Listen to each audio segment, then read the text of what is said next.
Well, I have a dream. I want to own my business. What's the first step that I should take? Mr. Mpoma, you can pick that up. Okay, well, now the first step that you should take if you have a dream is to make sure that that dream is crystallized. Now, businesses, we in my line of work, we see lots of businesses coming up. Now, I talk to a lot of entrepreneurs every day walking to my door. The first thing is, you have a dream, but what does the dream mean for yourself and for out there, if you go out there to put that dream out as a business? So I think the first thing you should consider is, if it's a dream, what would it do out there when I put it there?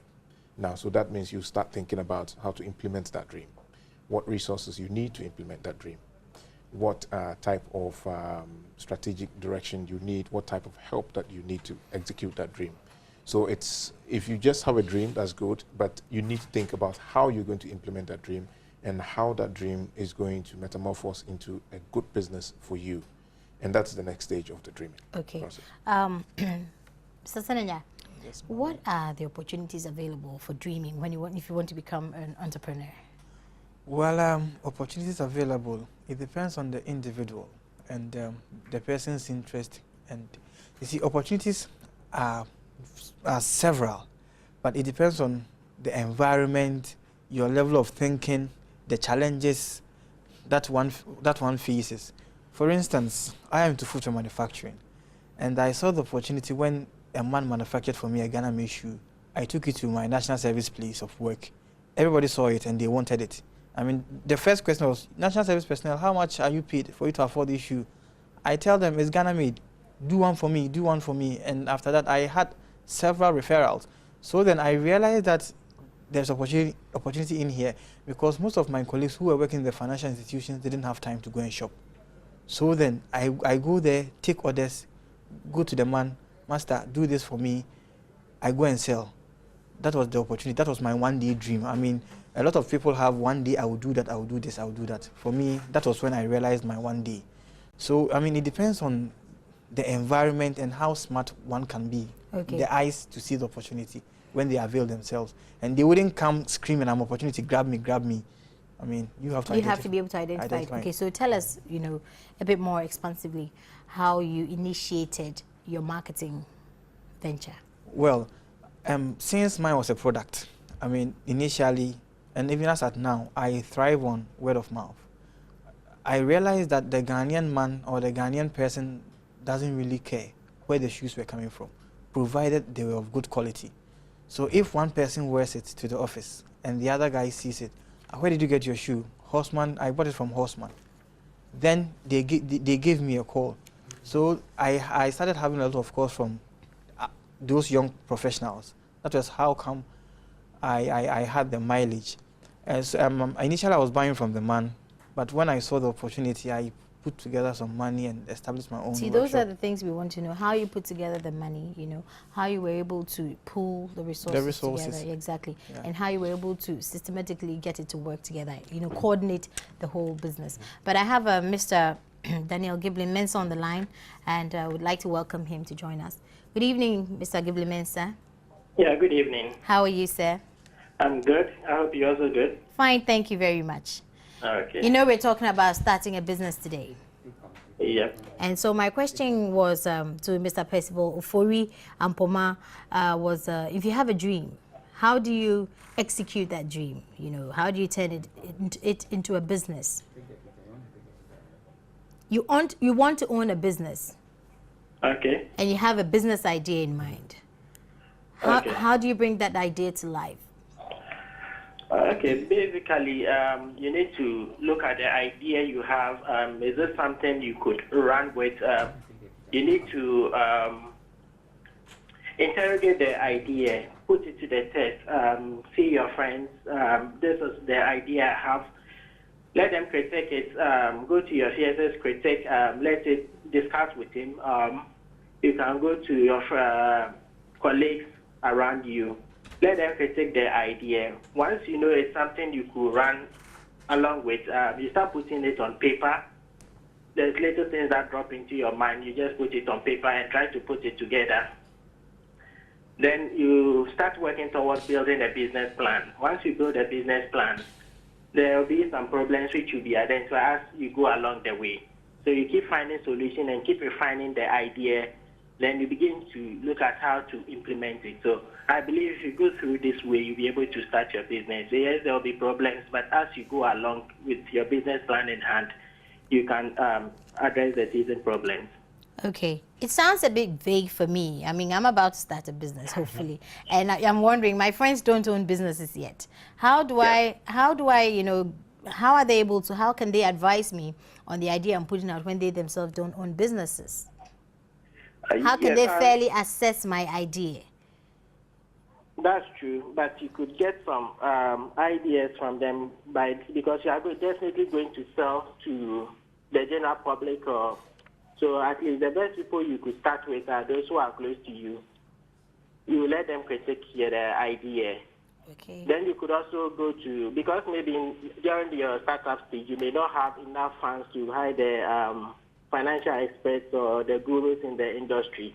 You can go to where you can get it for free. You can approach institutions like Enablis who they can help you start, put your projects together, and then we provide training on how to start your business and stuff like that. So I believe there are other organizations around like that that you could also visit, but you can also come towards Enablis and we'll help you. You spoke of putting together a business plan. Now, we've heard about that many times. How do you put together a business plan, fundamentally? Because we often think it's a thick, huge document that you need a consultant to help you with and all of that. So a little, you know, framework on that. Let me just chip in on what he said. Just a quick one on the idea. I think that the process that he was mentioning was more of a validation sort of thing. Because sometimes an idea can come to you, but when you tell your friend, you realize, oh, hold on a minute, this is not really very good. You might get some good idea from a friend that you can add to it. It is always said that ideas come a dime a dozen. The implementation of that idea is critical. That is what you really need to be looking out for. So the validation process is very, very important. Can we pick a business sample and use it all through the discussion? Something basic, you know, an easy to start business that doesn't need too much capital, or if it does, you know, that sort of thing. And you're into businesses, so pick one of those businesses that you've been managing and it's working well and all of that. Well, since I'm sitting here, I think I'm comfortable using my business. Excellent. Let's use this business, yeah. And I think Daniel too is aware of my model. So you see, I want you to be explicit on your model. Sure. Yeah, please, if you don't mind. Well, as Daniel said, I am into shoe manufacturing. With reference to the validation. Yeah, exactly. Yeah, I mean, I went to my friends and I told them, this is what I want to do. I want to sell shoes. And some will just tell you, oh, so shoes, the Obia shape, everybody wears shoes. So then that person gives you a thumbs up. And he will go ahead and buy a shoe from you. He goes to his friend and tell him, I got a shoe from Horseman Shoes. Then your friends have given you the thumbs up that it's a good business. Nonetheless, if your shoes are made in Ghana shoes. Sure, they're made in Ghana shoes. You know, you have competition with second-hand goods that are perceived to be durable, not too expensive. How did you manage to overcome that? You see, because for me, straight up, I think, second-hand shoes are available. How am I going to compete? How am I going to compete? Did that occur to you? They're cheaper. And they're cheaper. And of course, now with the influx of Chinese products too. But then, Nancy, would you have time to go to Kantamanto and go and shop? Well, why not if I mean to? if you mean to. See, now, Horseman, I am selling to them convenience and quality. And also the idea that... so that's the catch. Convenience and quality. And the idea that it's high time that we Ghanaians, we also wear something new. I mean, how long should we be dependent on, you know, used products? So creating something new for ourselves and by ourselves, that is the idea. Do you understand? I think we should encourage a lot more of made in Ghana products. I mean, we should do away with the imports and all that. I sense a uniqueness of idea here, something that the people want but can't have, and you can give it to them, right? It's about solving problems. Yeah, I just wanted to chip in on that one. You know, like for instance, the idea that is coming. How unique is it? Innovative? Is it already out there? I think he talked about when he started with the shoes. There is competition out there, but what kind of competition? Would you go to Kantamanto to buy it? Some people prefer that. For instance, when I met him in my office, I was very happy because made in Ghana shoes. Wow, this is good. This is something that's good. My motivation was that I'm wearing something made in Ghana, and if we have 10 people like that, 20 people like that, if you talk to your friends, that you're generating demand. And that is a unique product that is coming out, a value proposition that is coming out. So it's quite unique from the imports that you get from China. these days we know that if you say a product comes from China, you know the value that placed on it. Sure. As against a product that is coming from Ghana, made in Ghana, proper leather, there is a premium. And I think that is where the value is coming from. Okay, but it couldn't have been that smooth. But let's engage Mr. Gibson for a minute. Yeah. We're looking at the business plan. You proposed it. Yeah. Yes. What do we put in the business plan, and you know, how do we? Yeah. Usually, most people think a business plan is a big document that's full of hundreds of pages. But a small business will need a small business plan. Basically, let's take Horseman's shoes, for instance. Once you validated your idea and you want to take it forward, you could just look at simple things like how much it will cost you to produce or deliver. You include your variable costs and things that will go into manufacturing of the shoe. Please don't run with us. Say I want to make 50 shoes. I would have to look at how much it will cost me to make 50 shoes. And you know, yeah. And then include profit margins or something like that. You see, I really want to be able to start a business after this show. Definitely. Once you look at your fixed cost, this is how much it will cost me. Whether I produce, once you put your machinery in place, this is your fixed cost. Okay. I may have some on and off staff. Those could go into your variable cost. Then, okay, how much profit do I want? You put that to it. Then, you know, when you produce one shoe, this is how much it's going to cost you. This is how much you are making off it. So you look at your resources, then you plan accordingly. You look at the market. If I say I'm producing 10,000 shoes, are there people out there to buy my shoes, or are they going to be staying in the storeroom? Which means your money is going to lock up. Okay, this is the market size. Let me start with this amount. You test the market, then you look at how the market will respond to you. Obviously, there are competitors. They'll be looking at what you are doing. So you need to adapt quickly and move on. Then you look at how strong your competitors are. Then you find ways to compete, to have a competitive advantage over them. Okay, so when you say you find ways, it's so vague. What are the pointers to look out for, you know, in searching for the ways to challenge your competitors or, you know, outdo them? As you just mentioned, second-hand shoes, Chinese shoes. Once you're in the business, you have to learn the business of running a business. You have to open your eyes. I mean, go and do the research. And sometimes the information will even come to you. When you go sell to somebody, he says, oh, I bought this thing here. Then you know that the competition is really at work. So you find out how you have to outwit competition. So business people... let's use it. How did you outwit competition? The Chinese shoes, you know, the second-hand shoes that are of good quality. Yeah, for me, and for instance, cheaper. I go to Cantonment to look at prices, the quality. I go to boutiques to look at prices and the quality. And when I'm selling to you and I'm able to create a relationship, I ask you, where do you normally buy your shoes? And how much do they go for? So then you know how to price yours. I mean, there are information out there. So then how does that inform you to price your shoes? So then, as Percival said, you know the value that comes with Chinese. Low quality, low price. So you do something more quality than the Chinese. You price a little bit above Chinese. But then there are Italian shoes of great quality anyway. So you underprice them and you make a reasonable margin for startups. So that when you build your brand, when your business establishes and people know you, then you can run with your profits. But for now, you start something small, you run with it for a while when you establish. And Dan was also saying about the business plan. You see, everything wouldn't work to perfection. That's why you start small, you make small mistakes, and you learn. The figures wouldn't balance when you start. I tell you. Okay, we'll come to that. But we're on the business plan, and we've almost rounded up on the business plan, have we? Mr. Gibson? Yeah. Have we rounded up on the business plan, generating the business plan? Yeah, basically, I think that's about it. Okay, so then how do I find the funds to, you know, execute the idea? You know, my 50 shoes that I want to produce. Do you mind if I come back to the business plan slightly before Please, we go? That let's. What we have seen in our experience is that a lot of the business plans, people, like you said, they think that, oh, it should be a bulky document.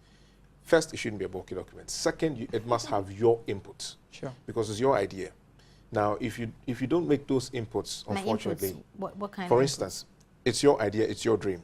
You know how you want to carry this company from A to Z. Like Toyin has said, he started small, he had the target market. There are some people that whatever you do would prefer Italian shoes. And there are some people that are out there that will buy Ghanaian shoes. You know your target market. You know the people you want to target. You know how much you want, how many shoes you want to sell in a month or in a week. All these things must go into the business plan. If you give to a consultant and you're not there, the numbers will not come out right. And when you go seeking for finance, it ties in with what we're going to talk about financing. You might not even understand the figures If you go seeking for financing, you will not be able to answer the questions. Sure. And the financier will not even understand your business plan. There was the other stuff of the business plan I was going to talk about, how you're going to finance the business. Very important you put that in the business plan. If a portion of the money is coming from your pockets, you need to include that in there. Okay, so let's look at the key areas of the business plan. What do I put in there? Let's just a frame, an outline. Okay, so first look at the market. How he mentioned the market, the size of the market, how big is it? Okay. All the elements that go into the market. What are the elements briefly, quickly? For instance, your target market, Okay. the segmentations of the market. Right. So if you are selling to, for instance, school kids, like Twain, for instance, would he sell to school children, or would he sell to maybe secondary schools? Would he sell to people, Young corporate professionals. professionals, or would he sell to just anybody? He needs to know the market segmentation, and you need to know the size of each market, Right. so that you target specifically where you are going to go. There's also important that you put in a sales plan in there, how you're going to get those products to the people, because it's just not enough to produce the thing if it's sitting on your desk and it's not moving. So how am I going to sell it? Is it going door to door, or am I going to do some adverts on Joy to make sure that people know about me? Or multi-TV. Or multi-TV, thank you very much. Or am I going to bank on word of mouth, and no advertising? Am I going to do some strategic alliance with somebody who can do the selling? And sometimes you have to team up with somebody else if you don't have the skills. All these things might come into play. Partnership. Partnership. We're afraid of that, aren't we? I'll mention that during the financing. But you must think about all these things in terms of the sales. And then also the financing. You must think about how you're going to finance it, what is required. And it's always good to think big, start small, and move fast. So if I'm looking to,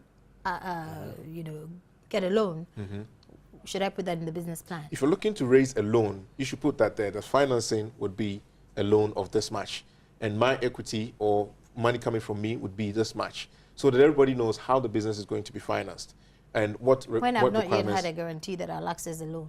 Well, yes, you have to put, because the debt component is very important.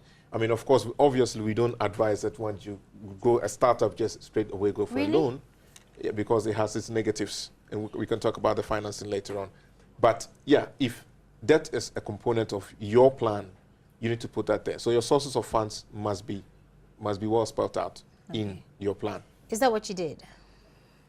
Debt. Well, I was lucky that I appeared on a lot of shows. My business 2010, and I am a part of Enablers. So you seek advice. So and I was able to learn very quick that debt financing for startups wasn't an option. Yeah. So now we are looking for what financing? Debt finance, as in going for loan. Debt financing. Yeah. Okay. Going for loan is not an option. It's not a better option for startups. So you go for private equity, because as startups your risk is very high. Okay. That you make mistakes. Now, what is private equity? Let's keep the jargons to the minimums. I think I'll take that, because that's in my domain. It's basically unlisted equity. If I should use the plain language, you have the stock exchange where you have listed equities that are trading. Private is, as the name suggests, is private equity. It's not listed. It's just a private transaction between two individuals. That's private equity. We use that instrument to invest in companies and give them equity capital. I think your question was on financing. So we're coming to financing. How do you raise money for startups? It's very important that you approach the right source of finance. If you are a startup and you approach a loan shark, the end result is that you might end up working for the loan shark. You start looking at yourself where you can get the cheapest source of funds. I think you mentioned that cheapest source of funds. Your own personal funding, your friends, families. In finance parlance, we call friends, family, and fools, or friends, family, and so you get those people who are ready to give you some money. Okay, the fools are those who are willing to take the risk, right? Looking at business startups, and then we're on finance. How do you finance your new business? Seed money, yes? Okay, yes. Yeah, I was talking about starting from cheaper capital, yourself, friends, families. This is startup money. Now, If you move from there, the next stage, which is not very entrenched in Ghana, is the angel investment. Now, thanks to the Venture Capital Trust Fund, we've managed to get the Ghana Angel Investor Network functioning. Yesterday, we had the first pitch session of entrepreneurs pitching their business to angels for funding. And it's an innovative way of financing startups, because beyond your own resources and your family's resources, which easily dry up, you need somebody else who would come in with that sort of smart capital. So it's not just bringing money, expertise. How different is that from accessing a loan? Okay, good. Now, if you access a loan, you get just that. They give you the money, you go away and you go and do your stuff, right? But if you access an angel investment capital, it comes with expertise. The angel is a smart entrepreneur who has made it. He knows the corners, he has the network, he has the green channels. He's going to make them all available to you.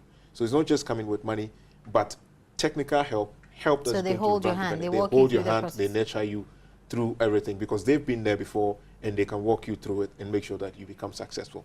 That is the value that comes with angel investing. Okay. And then as the business grows, because like I said, at the first point, you need to know where you go for funding.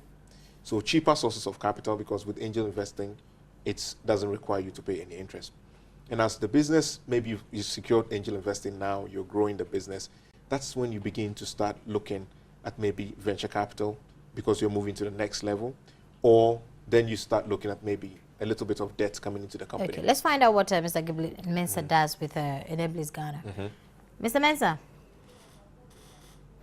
Hello, Mr. Mensah. Oh, unfortunately, I've lost him, but he'll be back online to join us. Yeah. Okay, so, yes, please do continue. Okay, sure. Venture capital, we move on. You move on to venture capital. But let's be a bit more clear on this. At what stage do you do the upgrade? At what stage do you do the upgrade? Well, moving from angel money to venture capital? It will really depend on the business and how fast it grows. Well, we have our business already. Horseman Shoes. Horseman Shoes. What stage are we at, if you don't mind sharing? Well, I am still at the stage where I'm looking for investors, and before we came on set, I was discussing with Percival, and as a matter of fact, I've been to their offices before. So I have gone through the stage where we call the sweat equity. I mean, you start with money from family and friends, you do your small mistakes, you learn, you understand your business properly, you understand the figures, the business plan, you walk through it. Okay. What are some of the mistakes you made briefly? Then we'll continue with the financing. Well, I mean, basically, finances. For instance, I get contracts to manufacture for schools. I don't do the cost-benefit analysis. As a layman. Shoes for schools? Sandals. Yeah, I do school sandals too. I do the crude way of calculating it. Oh, AC Secondary School wants 1,000 pairs of sandals. Okay, I will sell it to them at 10 Ghana, meaning I'll make like 10,000 cedis. Production cost might be 8,000, so 2,000 is my profit. I mean, those are the figures that... It's basic enough. Why shouldn't we do that? It isn't. It isn't? It isn't, because then you don't factor in your fixed cost, your variable cost. Now, what are those? The rent, the place you are manufacturing from, the electricity bills you are paying, the water bills, your TNT. But isn't that all in your 2 Ghana cedis profit? But you have to itemize it. 2,000. You said 10,000. Yeah, 2,000. You have to itemize it and know how much each product, the cost buildup of each product. Okay, so are you looking at if you spend 50 Ghana cedis on electricity a month and you buy this much fuel for the cars to take the shoes around, or distribute and all of that? Those you details, cost all of that and put it on per shoe. That's a lot. You don't put it. You have to know so that maybe you wouldn't produce beyond a certain number. For us in the manufacturing. So if you come to me that you want 1 pair of slipper, I wouldn't do it because I might not be able to offset my cost. But when I started, I would do it because I didn't know. So growing up, then you understand the figures. Then you know your market. You take feedback from customers that your shoes, the heels are too long. We want it low. That is the time that you learn. That is the sweat equity. You understand the market. You build relationship with your suppliers. You get to know your workers. Those are the times. So at that point, you wouldn't venture capital would not want to support him, would you? Oh, I wouldn't say that we wouldn't want to support him. I think venture capital looks at a lot of things, and as Toyin has gotten to that level, we would assess the business based on its own merit. and what the market prospect is, what he's been able to achieve in the past, and going forward, what he's going to be able to achieve. Okay, after we speak to Mr. Gibling Mensah, we'll ask you what the assessment consists of. Mr. Gibling Mensah. Yeah. Welcome back. Thank you. Mr. Ampoma has introduced us to venture capital. Please let us know what Enablers Ghana does. What do you do? What does it? Enablers, we don't really run a venture capital Ghana. What we do is to attract entrepreneurs to come into our membership. We provide, first, we place more emphasis on building business skills. We believe most startup business do not really need the money. They need the business skills before looking at money. Sure. So yes, we have some funding aspects where we guarantee some financing for you, but we don't really, that's not our strong point. We are mainly into the capacity development and also networking opportunities for our members. And by networking opportunities, what do you mean?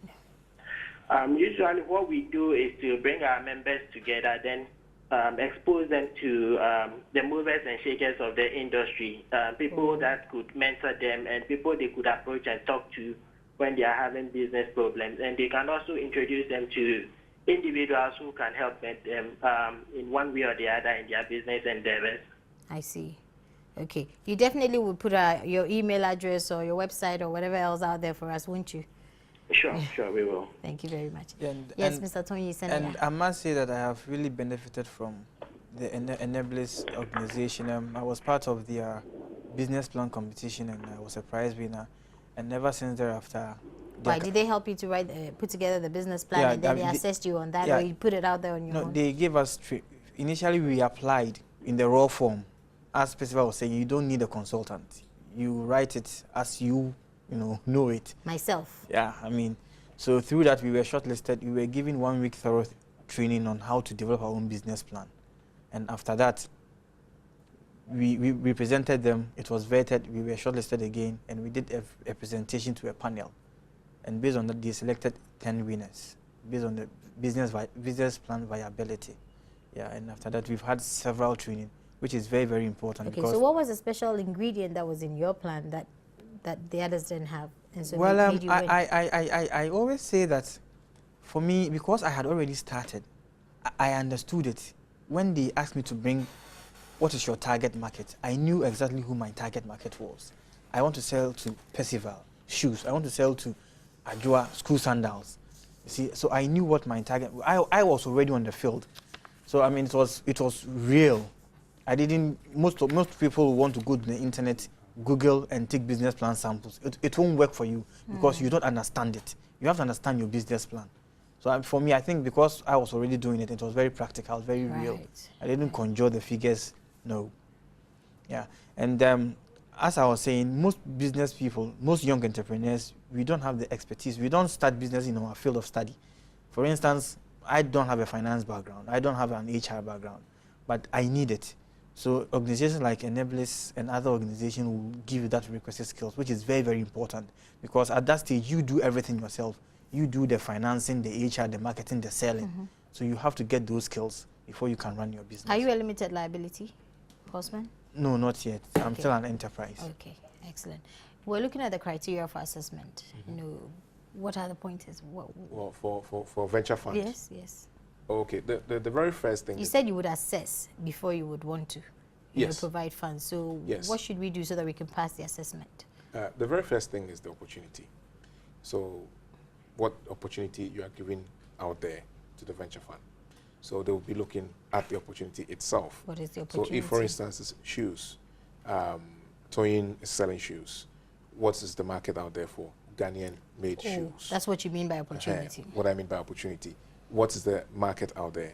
Or is there any need or demand, or what's the demand out there? Maybe he's doing very well, but the size of the market or the demand is not big enough as he's seeing it. Sure. So, and then his business model to capture that opportunity. How is he going to capture this opportunity? He's going to produce the shoes. How is he going to produce it?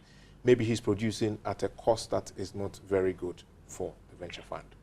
We will also look at the person who is behind the deal himself. He just mentioned something about people do not go into businesses that they have been trained for in schools. It's very important that you have the skills required for the business. So if you are into a technical field like producing shoes, Toyin himself learned on the job, something like that. But now, so he's got some experience with it, right? But if you don't know it and you don't have somebody on your team who knows how to do it, that becomes a problem. And we don't expect you to have, star management skills. But some basic skills about that is also okay. Okay, so what if you can't hire, not even one, and he started by selling, he wasn't manufacturing. What's the solution there? I was coming to that as well. One of the things we also look out for is whether you've done market validation. That is, people who have bought your product already. You've done quite a lot of work. It's well considered for application of that nature. So if Toyin has already done it and he's already been going around doing it, that shows that he can do the job. And so you place some sort of premium on it when you are assessing his transaction. And then you also look at the pricing of Toyin's business. If he comes to us and he says, I want 100,000, but I want to give you 10% of equity, obviously that is pricing. He can make that proposal to you? Oh, yes, he can. Yes, he can. It's negotiable. It's negotiable. Yeah, we don't come in and say, yeah, this is what we want. Yeah, it's negotiable. So how it but is there are priced, standards, definitely, that we must. Oh yeah, of course, you must adhere to. It's okay, case by for case example, basis. You may say that you can't give us less than 10, and then he might start off with 10.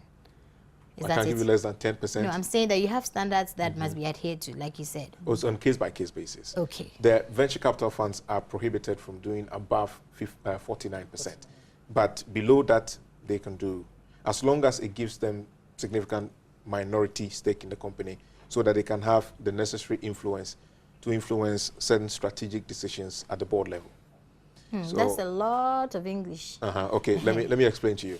If we invested in Toyin, we would expect Toyin to set up some sort of a board so that we can help him with the business.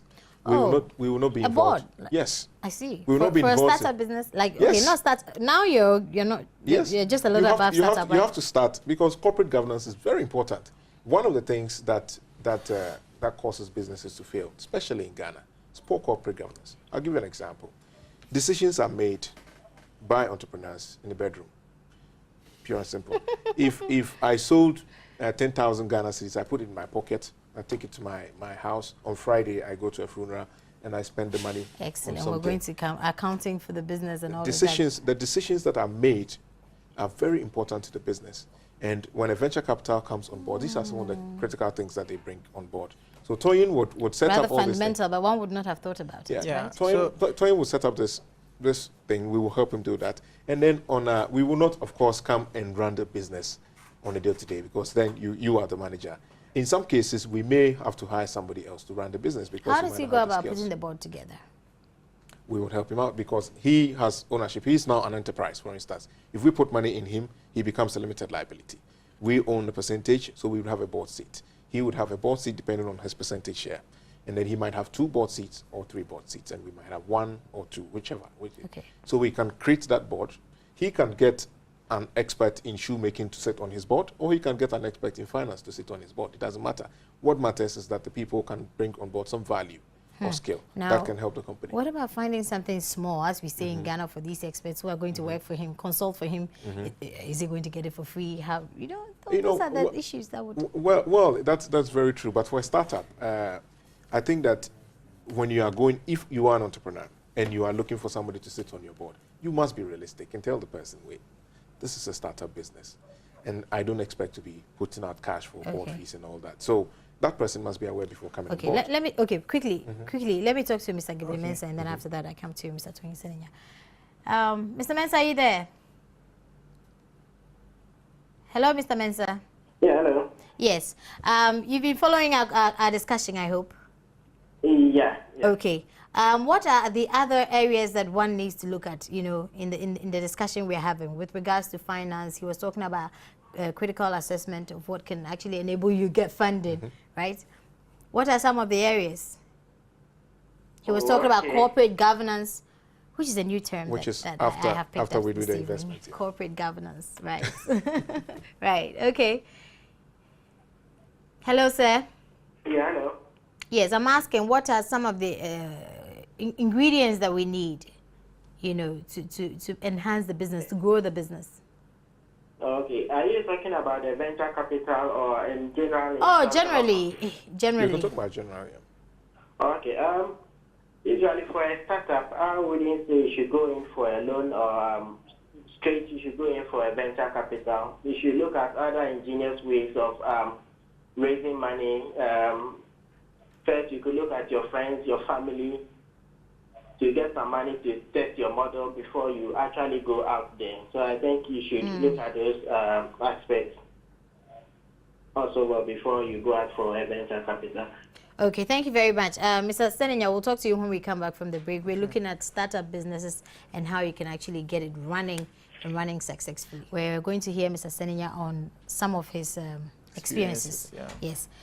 You know, when they tell you, and I don't want to cite venture capital as an example, what do you call them? Investors, business finance institutions and the like. Yeah. They'll give you all kinds of encouragement to come, but when you go, you know, they never really mind you. Yeah. Did you experience that? A lot. I mean, even the banks will even advertise that we are SME friendly. They have this facility, that facility, and when you go, I can tell you for a fact that it is far different from what we hear, the adverts we hear on radio and we read in the newspapers. One institution is Maslock. I mean, Maslock ran a documentary on TV. I followed it. I went to your offices and I was told that, I went there July 2011. I was told that as at 2010, they've not even sorted out the applications for 2010. So I should go and come back later. The reception was very, very cool and all that. So, I mean, on paper, they look very nice, but in reality, it doesn't sound like as we are made to believe. I went to venture capital, and when I was given the okay, let's get in details. When you went to your first potential financier, what was the processes they took you through, and then eventually they said no, and how did you take it? Well, what was the next step? The first one was NBSSI. I mean, the money I was looking for and what they were offering were oceans apart. They were looking for. I mean, their quantum was very, very small. Very. Listen to them. NBSSI. Yeah. Small scale. I mean, then I went to venture. So perhaps you went to the wrong place. Then I went to the. Is that possible? I wouldn't say. It depends on how much you were looking for. Then I went to venture capital, and venture capital. Okay, depends on how much he was looking for. And venture capital, to their criteria was a tall one. You must have assets worth a certain amount. Initial. Hey, allow me more. Yeah.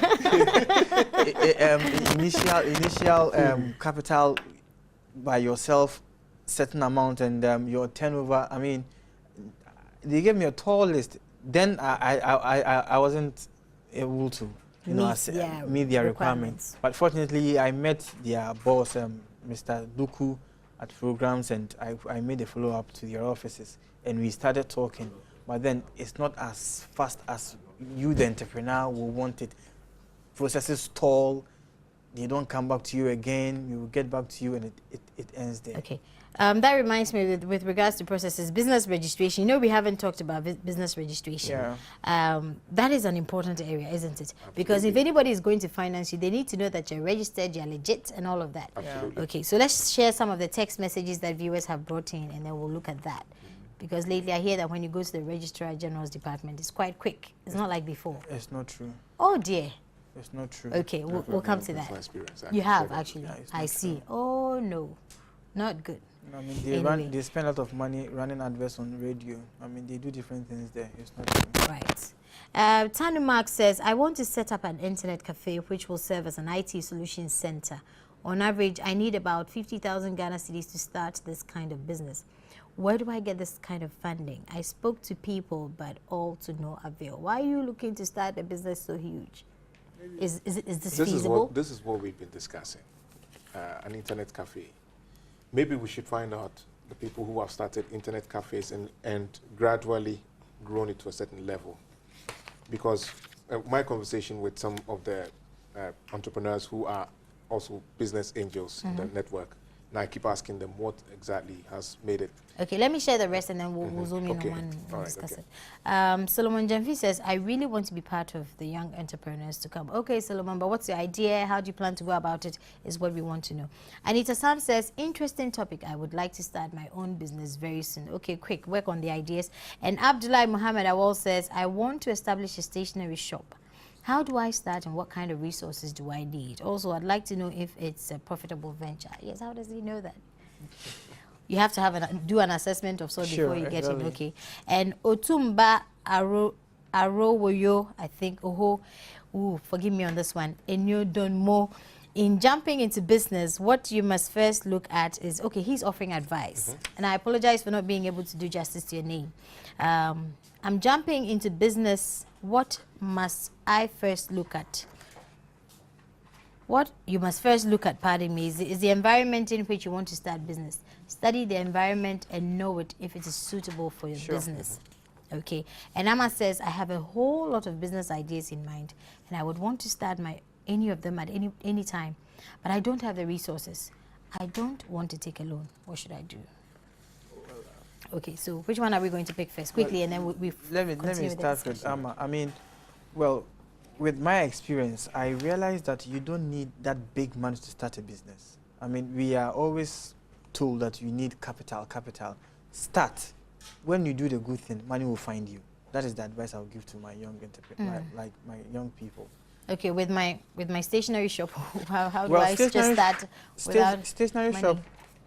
Where do you want to locate the business? Do you have a lot of schools around that will patronize your shop? I mean, do that assessment, that market research. Who do you want to sell to? Kingdom Stationery is a big one. So where are you located? I mean, exercise books. Who buy the exercise books? School kits. Indeed, he didn't say the size of the stationery shop he's looking at. Is it a corner shop? That sort of who are you going to sell to? School kits, parents. Okay, where are they located? Let me just chip in a little bit as well. I think that building up a little bit of capital also helps. If unfortunately, we don't know whether the person is working. Okay, quickly. Working. Let me ask you this, and we'll deal with it because she really is serious. I'd like to know from Mr. Ofori if you can help me with my business. I have samples and financing. I have samples, and financing is not a problem. But how do I go about marketing and other technicals? But how I go about marketing and other technical stuff is the problem. The products are rapid medical test kits and hospital equipment. Exciting. Okay, we're going to have to jump and deal with Mami Apia quickly. Okay, yeah, well, that's very exciting. Okay. The answer I would give her is that she should try and contact us at Venture Capital, and we'll be able to sit down and go through what she has on offer and put in the necessary help that we can. You're not just saying so on TV, are you? No. It will not be just because what she's asking for is not just financing. She's asking for some technical support. Yes, and venture capital investing comes with that anyway. Okay, indeed. And you picked on one you were dealing with earlier, the stationery shop. Yeah. Yes. Yeah. Well, I was talking about the stationery shop. Yes. I was saying that building up a little bit of capital works. I mean, if you are in an employment and you want to start up a business, you need to start saving towards it and build a little bit of capital that you can use to start. But we are talking about using your own money. And if you're using your own money and you don't have it, then there is an issue. Okay. So, any suggestions with regards to the stationery shop? Well, I mentioned earlier that he should look at the environment. If there are schools, or like if he will have access to his target market. I mean, basically, stationery shop, what comes to mind are exercise books, pencil, papers, and those are for school kids. So are there a cluster of schools around? Or offices? Offices. I think she was asking about that. How she goes about getting money to do it. Well, and I think Percival have said that build capital yourself and friends and family. That's just where always sounds so vague. I just, graduated from university. I'm not finding, so regular employment. I don't have any money. National service money is not enough. Well, maybe let me tell you how I started. When I started, I only had 200 cedis. I would go and order the shoes from the man, more than 200. Go and sell and come and pay him the balance. Okay, so you were able to negotiate for, what do you call it? What's the term for that? Supply credit. Supply credit. So okay. You build relationships. So you don't necessarily need the capital to go. You have to do the groundwork, and as time goes on, I mean, you get certain things. So the ability to negotiate for all these things come to play. Exactly. Let's take a look at business registration quickly, because indeed, if you're going to be looking for support, you need to have a legitimate business running. And you said that you didn't have such a good experience registering your business. Yeah, I mean, I go to Registrar General a lot for business renewal, helping people register their businesses and all that. I mean, the system is frustrating. I thought they'd made huge strides in the last few years or so. It's better than previously, but it's not as they want us to believe in their adverts. And it really worries me that they spend so much advertising and yet their services they are providing is not up. What were some of the challenges you faced? Look, they tell you to come for your business plan, for your business certificate at a date. You go and it's not ready. You want to inquire about the names, name of business search. And AC, they are not even paying attention. They have some people they attend to. I mean, their own colleagues bring names to them. And you be sitting there waiting for you to be served. So how long did it take you to register your business? I think a month. Oh, that's not too bad. Previously it was 6 months, a year. That's not too bad. For a process that's supposed to maybe take about 1 week or 3 days. It's okay, fine.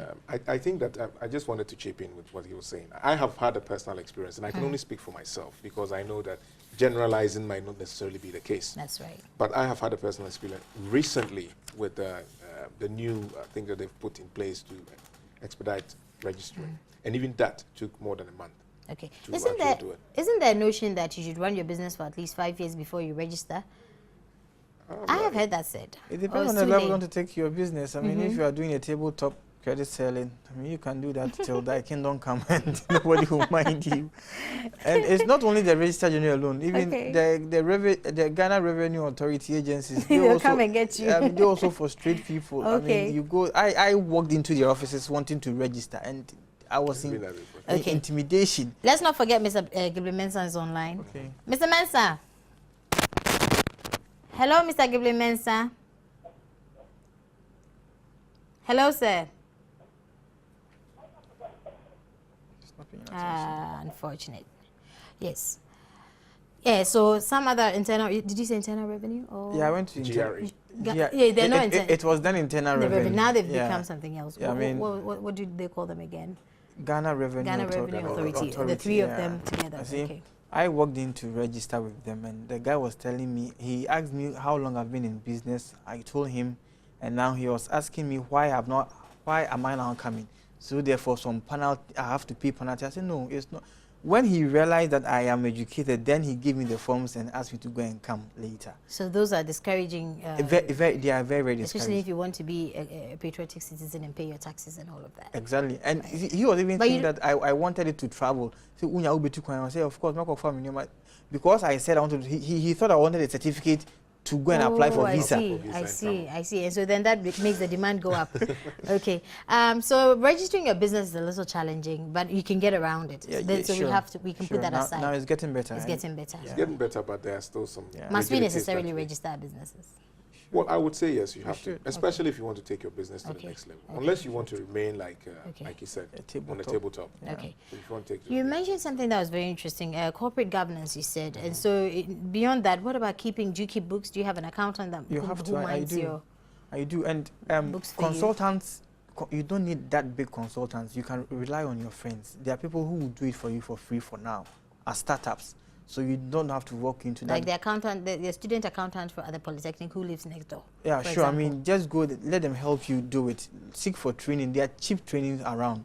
I mean, you don't spend all... Oh, you should actually go for training and build your capacity. That's what Enablers does. It is very, very important. Mr. Ghibli Mensah, are you back? Unfortunately, I've lost him. I mean, speak to your friends, go to people who have made it and solicit their advice. Okay. Yeah, and it will amaze you that the women at Okanshi and Makola, the skills they have in financial management. Really? I'm telling you. It will really, when you go and they are doing their figures, it will amaze you. I mean, talk to people. You're talking about the tomato sellers and all those? No. Or you're talking about the shop owners at Makola? The shop owners. Okay. I mean, when they know the forex, the exchange rate, it will amuse you, see. Right. I mean, go to those people and seek for advice for free. People are willing to help. Would they be willing to help? Most people are willing to help. Okay, quickly, rules of thumb, so we can actually note everything we've said down. We will have a follow-up program. Hopefully, we can get into the other areas as well. I start my business. I register it first. Sure. What else? Quick. Oh, you start your business. Okay. So you've registered the business. Okay. Now you need to, like we said, establish the resources. You've got the resources. Use the layman. Find the money. Is that it? Find money to start. Okay. Or identify what you are going to produce. Okay. So identify who you are going to sell it to. Who am I going to sell it to? Right. You need to get that down. Now find the money to produce it. Is it your own money or somebody else's money? Okay. Now that you have been able to produce it, you need to sell it, and you need to do bookkeeping, because it's very important. Some people think that record. Yes. Records. Okay. Some people think that you need to leave it for a later date. Right. But as you have started the business, discipline. It is better to start bookkeeping now, so you can show somebody that I can do this business and go into this point. This how much. Because at a later date you'll be going to somebody's for money. Right. So you need to start bookkeeping. Records. Thank you. Yeah, it's, really quick. We ran out of time. Let me make this point here. I would like to encourage the venture capital and those financiers to write, to give us stories of businesses that have failed, the reasons why they failed, and businesses that were successful. And again, I want to encourage successful Ghanaian businessmen to write their stories, to tell their story. Because if you want to find a business book to read, you hear Kellogg's, 3M, Disney. We want our own stories. Homegrown businesses. They should tell their stories, the reason why they made it and the reasons why others failed, because it's very important. Okay, do well to come and sell a slipper or two to me, because I love wearing African slippers. Sure. Thank you so very much, Mr. Tony Senaya, Mr. Ofurian Poma. Let me get the designations right. You would like to put your number out there or something like that so that people can contact you, possibly? I think that it's, if you go to the Venture Capital website, you would be able to find us there. What's the website address? It's just www.venturecapitalghana.com.gh. Where do we find you? www.horsemanshoes.com, or look for Horseman Shoes on Facebook. Okay, so we're coming for help, but we're not just buying shoes. For startups, I think they should go to the Ghana Angel Investor Network, which is gain.com.gh. Thank you very much. That is providing more help.